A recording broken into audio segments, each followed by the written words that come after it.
Gente, 2022 está na porta. E aí, você já fez o planejamento estratégico, as suas ações estratégicas do seu negócio, da sua empresa, da sua indústria?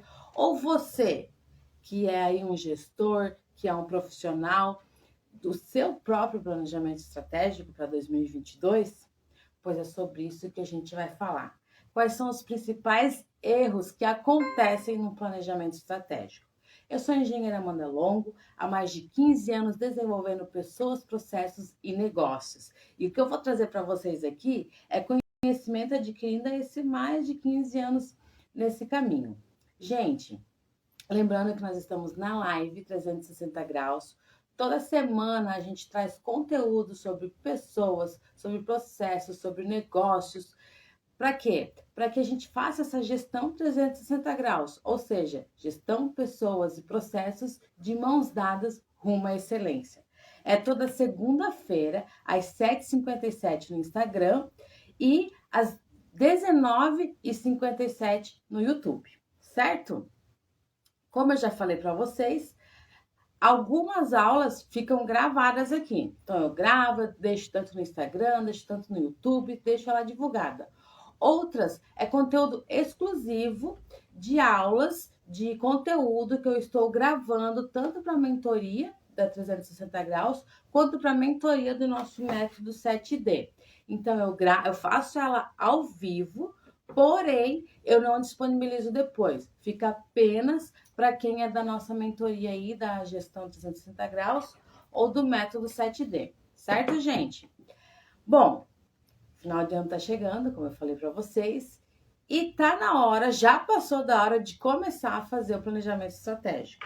Eu atuo muito com isso, nesse momento eu tenho várias empresas que estão fazendo seu planejamento, e eu vou trazer para vocês os 4 principais erros.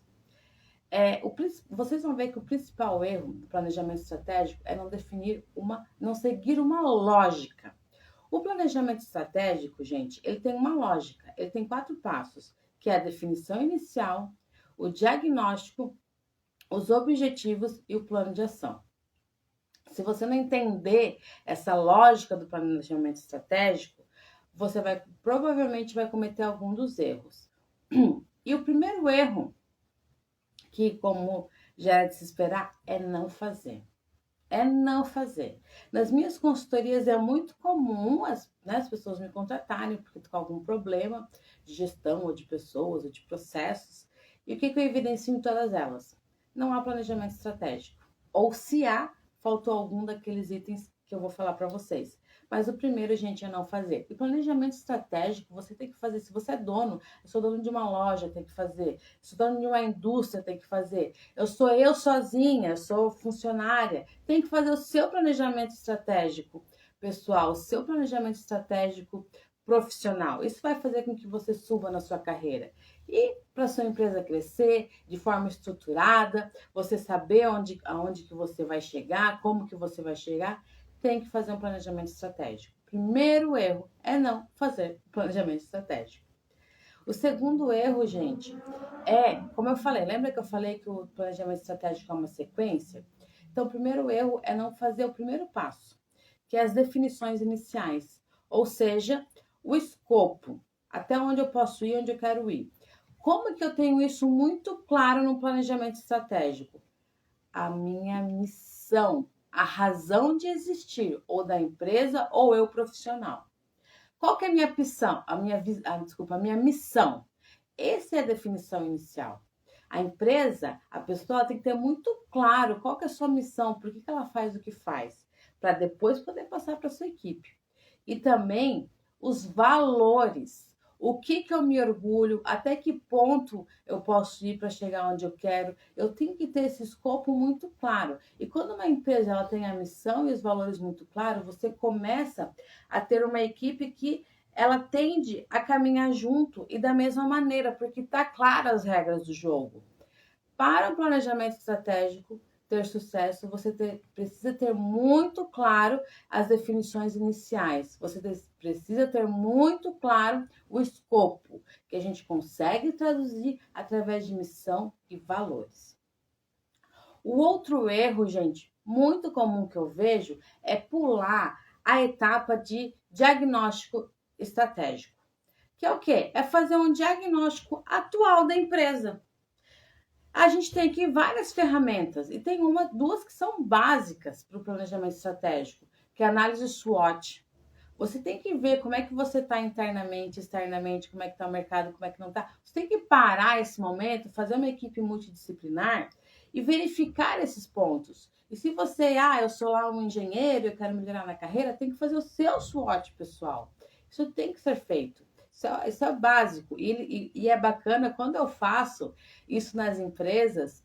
Às vezes as pessoas falam assim, eu já ouvi falar no SWOT, eu aprendi no colégio, mas nunca apliquei, eu aprendi na faculdade, mas nunca apliquei. E quando a gente aplica, a gente já fez lá o escopo, lembra? E a gente direciona todo mundo para aquilo. E a gente aplica da maneira correta.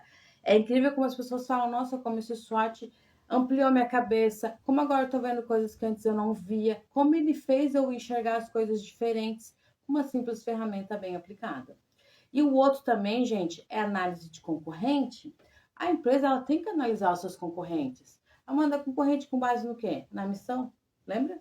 Então, quem são meus concorrentes diretos ali, com base no SWOT? Aqui eu utilizo as 5 forças de Potter, aqui pode ser uma análise de concorrente propriamente dita, mas você tem que fazer, você precisa ver o que o seu concorrente está fazendo, certo? Aqui eu cito o exemplo da Walmart. Todo mundo conhece a Walmart hoje. Quando ela começou, ela era apenas um mercadinho pequeno. E o que ele fazia? Todo dia tinha um mercado na frente, o próximo dele. Todo dia ele ia lá e viu o que ele estava fazendo diferente, quais eram os preços. E hoje a Walmart é quem é. E quem é esse mercado da frente dele? Ninguém sabe, não é mesmo? Então, olha a importância da gente fazer, sim, análise de concorrência.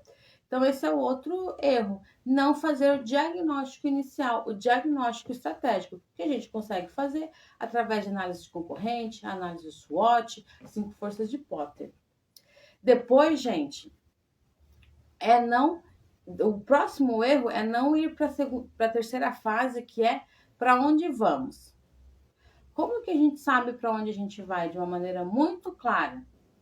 Isso aí. Visão. Aqui a visão tem que estar muito clara. Qual que é a visão da empresa? Onde ela quer chegar? Em quanto tempo? E quando isso aí tem que virar um mantra. Você vai colocar isso de uma maneira, você vai colocar em quadros, vai sempre falar em reuniões, de uma maneira que vire um mantra e que as pessoas todas ali elas entendam para onde eu quero chegar. Porque isso é bom para a empresa poder colocar as coisas, né, os recursos financeiros, os recursos de pessoas para chegar até lá, e o funcionário ele vai entender qual que é o papel dele. Tem a ver comigo, eu quero continuar nessa empresa, tem a ver comigo, assim a gente engajando cada vez mais os nossos colaboradores, então tem que ter uma visão muito clara.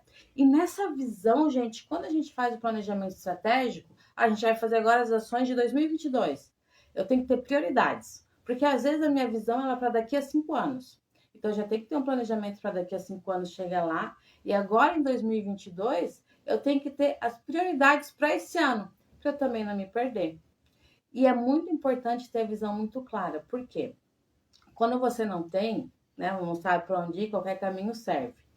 E as distrações, elas vêm disfarçadas de oportunidades. Se a empresa não está bem clara onde que ela quer chegar, se o colaborador, o gestor, o seu gestor, se você é dono de empresa, o seu gestor não está bem claro onde a empresa quer chegar, ele vai ver lá uma distração disfarçada em oportunidade e vai levar todos os esforços da equipe para aquilo e não é o que a empresa quer, não é o que a empresa almeja. Mas se não está bem clara a visão para todo mundo, não tem como saber. E dentro disso, as prioridades. Quais são as prioridades desse ano que você vai fazer planejamento estratégico? Isso tem que estar bem claro para todo mundo, principalmente para uma empresa grande. Então, lá você fez toda uma análise de cenário, levou os seus gestores juntos e viu que o determinado setor, vamos supor, o setor comercial, ele precisa ser melhorado. Quando você faz isso com a sua equipe, lá o setor de produção entende, opa, 2022, claro que eu vou fazer melhorias no meu setor, mas eu entendo também que talvez recursos financeiros, nesse primeiro momento, seja mais importante para o comercial, até porque se eu não tiver cliente, eu não tenho por que produzir. Mas ele entende toda essa estratégia, porque ele viu isso através da análise de concorrente, ele viu isso através da análise do SWOT, e ele linkou isso com a visão. Então, ele consegue entender prioridades, porque, infelizmente, a gente não pode fazer tudo em um ano. Então, essas prioridades têm que estar bem claras para toda a equipe. E o outro item que eu já vi muito, a empresa pega, ela faz todos esses itens e ela peca no último. Qual que é? É não ter um plano de ação. Fiz tudo isso, percebi que eu tô boa, que eu tô ruim, onde eu quero chegar e morre ali. Às vezes faz um evento num hotel, um final de semana e durante o ano morreu ali. Não acontece nada ou muita pouca coisa do que foi falado. Por quê? Simples, com toda essa informação não foi traçado um plano de ação. Então, estava ali no momento, no calor, fresquinho, não aproveitou-se aquele momento do planejamento estratégico. Quais são as ações ao longo do ano? Com datas, com responsáveis. 5W2H, gente. Básico para a gente fazer depois do planejamento estratégico. Quais são as ações? Quem é o responsável? Quando que a gente vai fazer? Prioridades? E aí? E além disso, outro erro muito comum é não fazer o acompanhamento. Como que eu faço? Eu faço o acompanhamento. Eu faço indicadores mensais, no mínimo. Indicadores mensais que eu chamo de, você já conhece a metodologia BSC, onde ali a gente traduz todo o nosso planejamento estratégico através de indicadores que mensalmente todos os setores, todos, vão ter o seu indicador e tem que atingir ele. E todos os setores vão ter que apresentar para toda a equipe de gestor. A minha meta é essa, eu atingi ou não atingi. E aqui eu utilizo algumas ferramentas de neurociência, de PNL, para fazer com que as pessoas se engajem mais. Mas ter indicadores mensais com apresentação. Porque se eu tenho um indicador que eu não cobro, que eu também já vi isso, eu tenho um indicador. E quando que vocês apresentam o resultado? A gente não apresenta. Então, não é indicador, gente. Indicador, ele só é indicador se ele está claro e se você precisa apresentar se é cobrado. Se é cobrado, isso está na ponta da língua. Se eu chego lá para minha equipe de vendas, qual que é a sua meta de vendas? Não sabe? Então não tem meta. Pode até dar lá no planejamento estratégico que era 10 produtos por vendedor, mas se ele não está na ponta da língua, não é meta. Então aqui é um outro erro muito comum, não ter essas metas, que eu faço através do BSC e depois o gestor, eu ajudo eles a colocar isso para a sua equipe, a trazer indicadores operacionais para a sua equipe para ele chegar nesse indicador estratégico. E o outro erro que vem nisso também é falha de comunicação com a equipe. A sua equipe sabe que a empresa tem planejamento estratégico? A sua equipe sabe quais são o indicador da equipe, o indicador do indivíduo para chegar até lá? Ela sabe que é missão, visão e valores? Isso é papel até do gestor de trazer isso para a equipe. Então, lá no planejamento estratégico, você faz com todo o corpo de gestores e depois ele vai traduzir isso para a equipe. Certo, gente? Comenta aí comigo. Quais são as fases que você, quando fez planejamento, já percebeu que pulou? Comenta aí pra gente. Se precisar da minha ajuda, me procura ali eu vou deixar aí os meus contatos, que com certeza eu vou ter todo o prazer de te ajudar. Muito obrigada. Planejamento também é algo que a gente aborda no método 7D, porque para você chegar no sucesso, você precisa ter tudo isso, todas essas questões que a gente falou, a gente aborda no método. Foi um prazer enorme estar aqui com vocês e até semana que vem.